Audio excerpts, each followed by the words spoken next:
El video que se va viral en las redes sociales tuyo es un video donde te compromete bastante porque ustedes al parecer están en un lugar. ¿Qué era ese lugar ahí?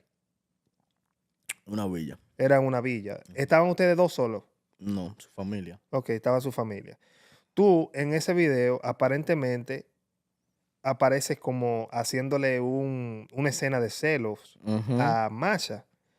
En esa escena de celos, tú dices en el video de que le vas a dar una galleta.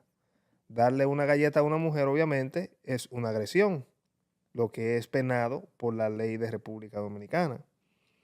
Ese video te compromete bastante a ti, porque después que sale ese video, la gente entonces empieza a cambiar la versión que tenía de decir, el culpable 100% era Dillon. Ahora dicen, bueno, ya yo no sé si el culpable es Dillon, ahora el culpable puede ser Ángela Miri. ¿Qué tú opinas de eso?